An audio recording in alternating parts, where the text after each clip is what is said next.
Woningtekort in Zeeland, terwijl duizenden panden leeg staan. Het is donderdag 27 mei. Dit is Zeeland Nu. Plan van aanpak nodig voor leegstaande panden. Schrik zit er goed in bij Syrisch gezin. En Jarno Mobach is weer klaar voor de toekomst. Goedenavond. Ondanks het tekort aan woningen staan er in Zeeland nog steeds 5500 panden leeg, waar woningen van gemaakt zouden kunnen worden. De SGP in de Provinciale Staten verbaast zich hierover en wil dat gemeente en provincie meer doen om dit soort panden om te kunnen bouwen. Neem nou dit vervallen pand in de Middelburgse wijk Douwendalen, dat al vele jaren leeg staat. Tot ergernis van de buurt. Het is geen gezicht natuurlijk. Al die luiken dicht en alles, achterbuurtachtig. Ja, ik vind het wel een beetje afschuwelijk staan zo in de wijk, ja. Maar ja, ondertussen zitten natuurlijk allemaal mensen in te kloten en wordt het in de fik gezet, zag ik laatst ook. En dan was de brandweer erbij. En ja, wat moet je er allemaal mee, hè? De SGP in Provinciale Staten van Zeeland weet het wel. Maak er woningen van. Ja, het is een gigacomplex. Je moet je eens voorstellen hoeveel appartementen of woningen zouden hier op deze locatie kunnen komen. Dat is eigenlijk gigantisch. En het verbaast mij dan een beetje dat we dan als overheden heel vaak toch snel een nieuwe woonwijk bouwen. Misschien omdat het goedkoper is of makkelijker. Maar dat we dit soort rotte plekken niet bij voorrang aanpakken.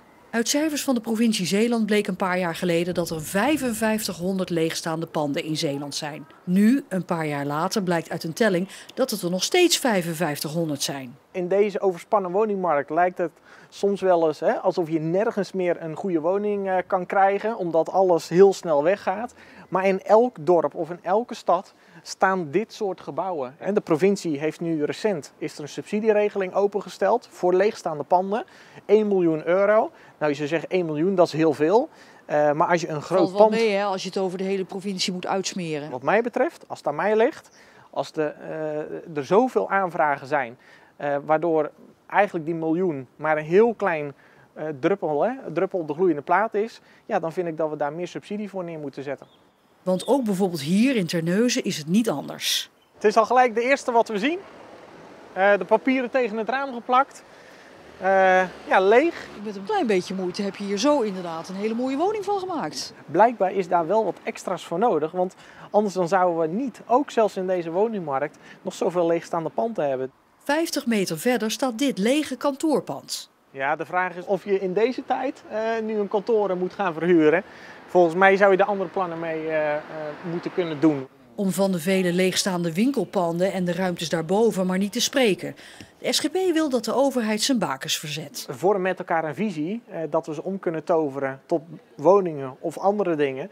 Want dan pakken we ook de leefbaarheid in de binnenstad aan. Het is soms gewoon interessanter om een stuk grond te verkopen, daar weer inkomsten van te krijgen en vervolgens woningen op te laten bouwen. Ik snap dat wel, alleen het is de vraag of we die kant op moeten willen in heel Zeeland. Omdat het eigenlijk de gebieden die het nodig hebben, waarin geïnvesteerd zou moeten worden, ja, die laat je dan eigenlijk links liggen. En volgens mij wordt het tijd om het nu eens anders te doen in Zeeland.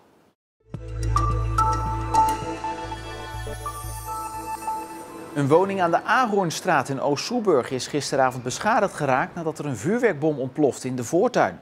Onder meer het raam en een deur raakten beschadigd. Niemand raakte gewond, maar de schrik zit er goed in bij het Syrische gezin dat nog maar 2 jaar geleden het oorlogsgeweld in hun thuisland ontvluchtte. Vooral mijn moeder. Mijn moeder heeft door die geluiden in Syrië en wat zij daarmee gemaakt heeft. Mijn moeder maakte extra mij zorgen.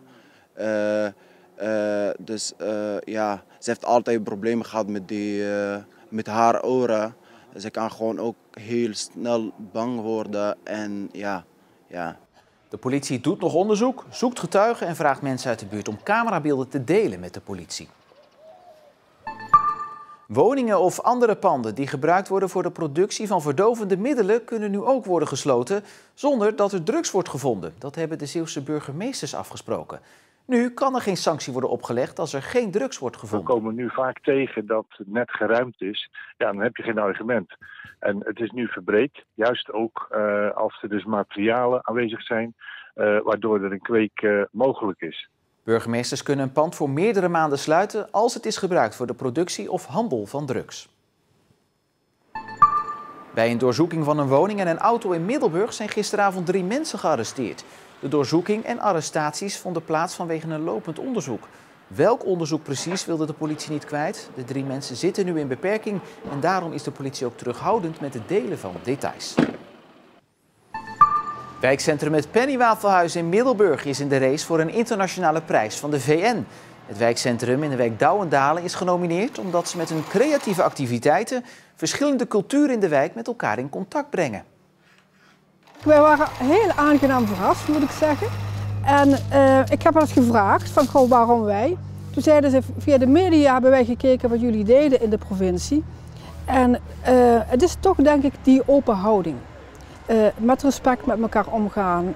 Het centrum bestaat al 6 jaar en buurtbewoners kunnen er terecht voor onder meer naaien, schilderen, werken in de tuin of gewoon voor een kopje koffie. Het is 160 meter lang, 25 meter breed en kan ijs breken. Dit schip, dat besteld is door de Australische regering en straks onderzoek gaat doen op Antarctica, was het project voor scheepsbouwer Dame om zich te profileren. Het moeilijke van dit schip zit in de combinatie van functies. Dus het is een ijsbreker, het is een onderzoeksvaartuig en het is een supply vessel. En die combinatie maakt het schip heel complex en moeilijk te ontwerpen en moeilijk te bouwen. Zo heeft het schip een eigen laboratorium aan boord, plaats voor 4 helikopters en een afsluitbaar gat in de romp waardoor spullen en duikers de zee in kunnen. Bijzonder is ook dat het op elektriciteit kan varen. Die elektromotoren die veroorzaken weinig trillingen. En trillingen onder water is geluid. En dan kan je onderzoek niet doen. Of je verstoort de natuur. Dus wil je die kunnen observeren in zijn meest natuurlijke omgeving, moet je die omgeving zo weinig mogelijk verstoren.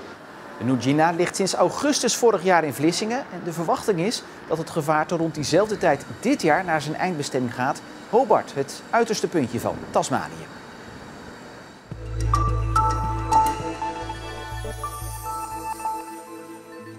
Het wielerleven lacht Jarno Mobach uit Filipijnen weer toe. De 22-jarige Zeeuws-Vlaming won 5 jaar geleden de juniorenversie van Parijs-Roubaix.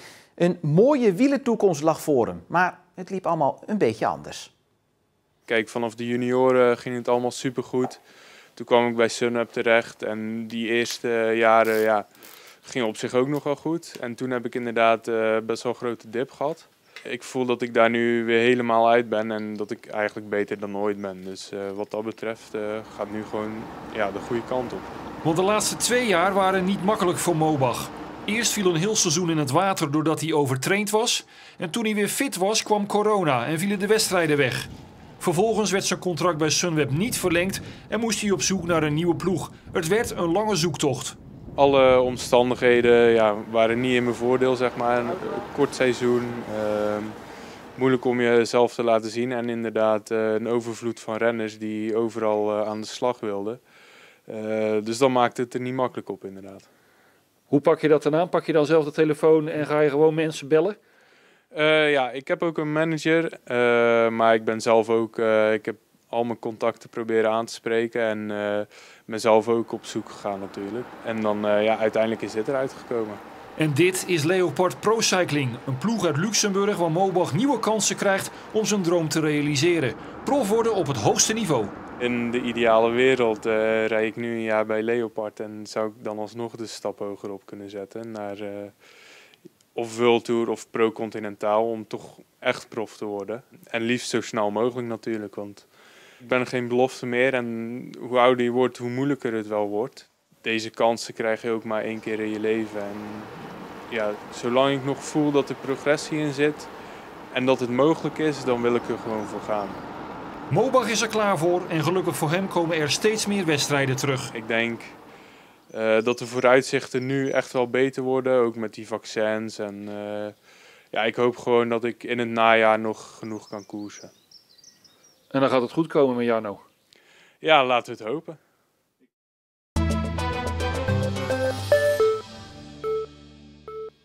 Kunstmestfabrikant Yara wilde de stofoverlast bij het laden van schepen terugdringen, maar had geen idee hoe.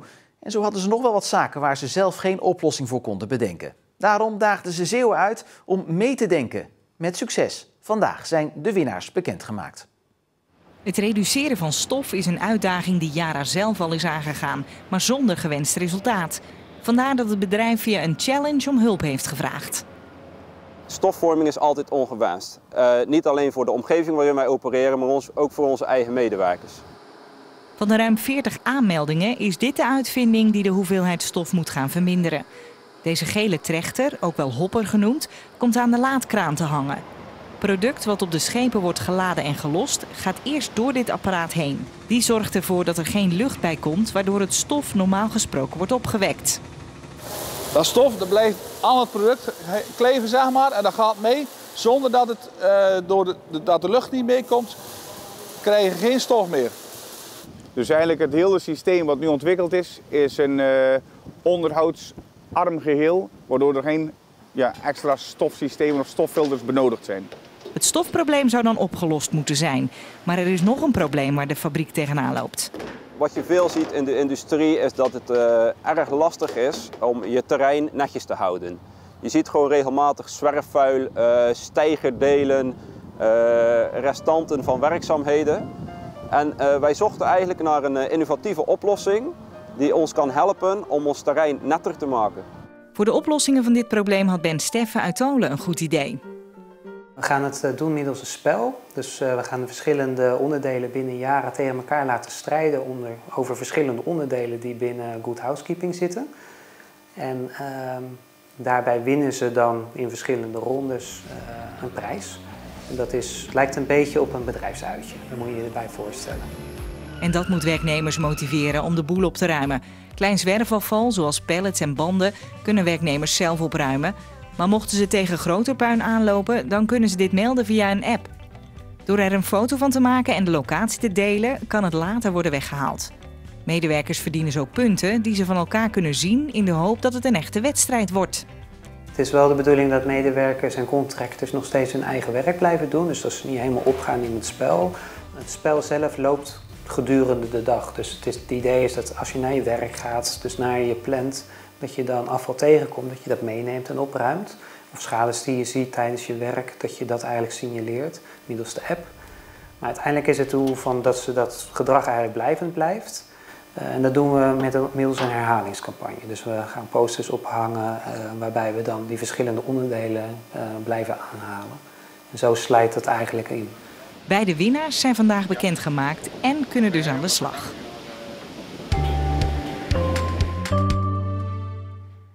Het is bijna zomer, maar het weer zit nog duidelijk in de herfstfase. Want met een noordoostenwind was het wederom aan de koude kant vandaag.